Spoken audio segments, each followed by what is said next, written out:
सबसे बड़ी खबर राजस्थान में पायलट की बगावत और कांग्रेस के तल्ख तेवर से जुड़ी है। सचिन पायलट के अनशन को लेकर कांग्रेस में घमासान तेज हो गया है।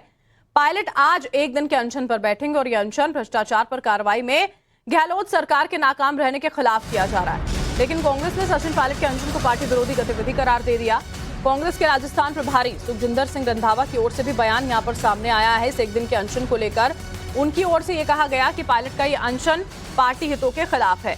रंधावा आज जयपुर भी पहुंच रहे हैं। हालांकि पार्टी के अल्टीमेटम के बाद भी पायलट अनशन पर अड़े हैं। उनका यह अनशन और धरना शहीद स्मारक पर होगा।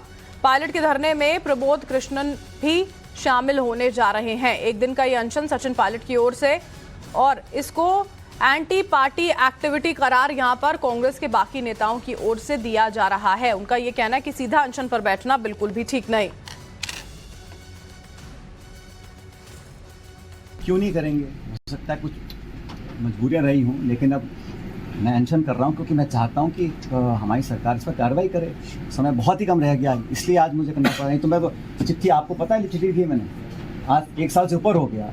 आज मैं क्यों बोल रहा हूँ? ये नहीं कि मैं आज सो के जागा हूँ, मैं तो बहुत पहले से कहता आया हूँ, फिर चिट्ठा लिखता आया हूँ, आग्रह करता आया हूँ। अब जब नहीं हो रही कार्रवाई, इसलिए मुझे अनशन करना पड़ता। पब्लिक डोमेन में आना चाहिए। जिस इशू को लेकर मैं 5 साल में संघर्ष किया और मैं जब अध्यक्ष था तब हम सब लोगों ने, ये ऐसा नहीं है कि किसी, मैंने तो अशोक जी से बहुत ज़्यादा बोला है इस बारे में, हम सब ने बोला है। लेकिन सरकार जब बनी है तो पार्टी की सरकार बनी है, तो इसलिए मैं चाहता हूं जो हम बोल रहे हैं, सदन के अंदर बोल रहे हैं, जांच का विषय है, जांच का विषय है, जांच का विषय है। कितनी बार मैंने बोला, कितनी बार गहलोत साहब ने बोला, तो उस पर तो हमें कार्रवाई करनी, अभी तक नहीं करी। ये बहुत बड़ा सवाल है। और समय कितना बचा है? तो सुना यहाँ पर आपने सचिन पायलट को। उनका ये कहना है कि ये बात बार बार उनकी ओर से यहाँ पर कही गई थी अशोक गहलोत को, लेकिन कार्रवाई क्यों नहीं हुई है, ये अपने आप में बहुत बड़ी बात है। क्योंकि लंबे वक्त से वो इस बात को लेकर आवाज उठाते रहे, लेकिन किसी तरह की कार्रवाई जब नहीं की गई, इस मामले को आगे नहीं बढ़ाया गया, तो उसके बाद लंबे इंतजार के बाद अब वो अनशन करने जा रहे हैं। और एक के बाद एक अब सचिन पायलट पर निशाने जो हैं वो भी यहाँ पर साधे जा रहे हैं। और देखिए, सचिन पायलट के तेवर नरम होने वाले नहीं नजर आते हैं, लेकिन कांग्रेस ने यह साफ कर दिया कि पायलट का अनशन पार्टी हितों के खिलाफ है। तो क्या कांग्रेस सचिन पायलट पर एक्शन लेगी? इसके जवाब के लिए तो इंतजार करना होगा। लेकिन राजस्थान प्रभारी सुखजिंदर रंधावा ने बयान जारी कर कहा जो कुछ वो हम आपको बताते हैं। सचिन पायलट का एक दिन का अनशन पार्टी हितों के खिलाफ है और ये पार्टी विरोधी कदम है। अगर उन्हें अपनी सरकार से कोई दिक्कत थी तो उसे मीडिया के बजाय पार्टी फोरम में उठाना चाहिए था। वो कहते हैं कि 5 महीने से एआईसीसी इंचार्ज वो हैं, लेकिन पायलट जी ने कभी मेरे साथ इन मुद्दों पर चर्चा नहीं की। मैं उनके संपर्क में हूं और उनसे विनम्र तरीके से बात करने की अपील कर रहा हूं, क्योंकि वो निर्विवाद रूप से कांग्रेस पार्टी की संपत्ति यहां पर है। सचिन पायलट का यह कहना है कि वो सिर्फ बीजेपी सरकार के दौरान हुए भ्रष्टाचार पर कार्रवाई की मांग कर रहे हैं, जिसका वादा कांग्रेस ने पिछले चुनाव में किया था। अब पायलट के अनशन की वजह क्या है वो भी समझिए।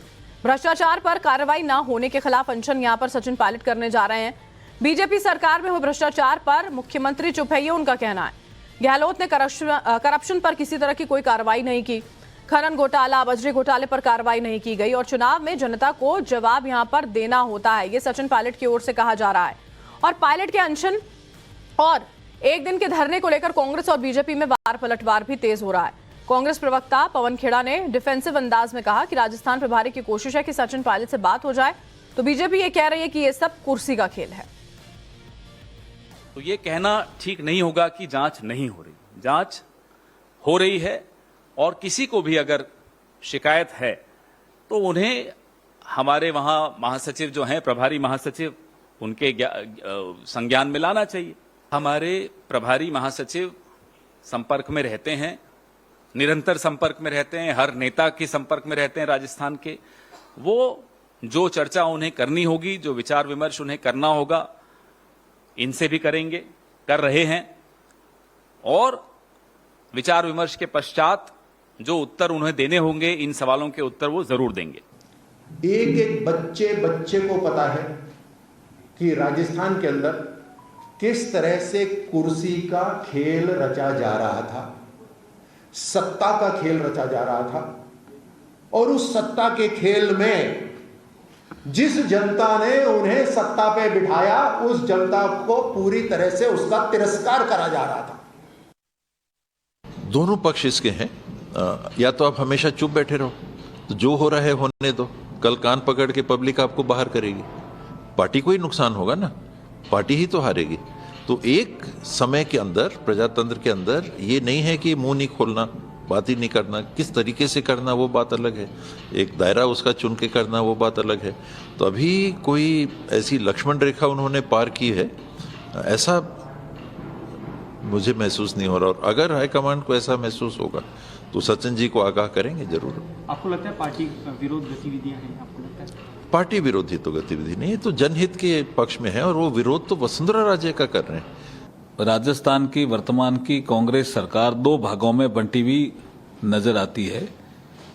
एक खेमे का नेतृत्व अशोक गहलोत जी कर रहे हैं और दूसरे खेमे का नेतृत्व सचिन पायलट जी कर रहे हैं। तो आज कांग्रेस हाईकमांड ने हमें दो दो मुख्यमंत्री दे दिए राजस्थान को। दो मुख्यमंत्री कोई किसी स्टेट को दिए जाते हैं क्या? तब से ही झगड़ा है इनका, इसलिए इनका डेवलपमेंट का काम रुका, गवर्नेंस गायब हुई, जनता त्रस्त है।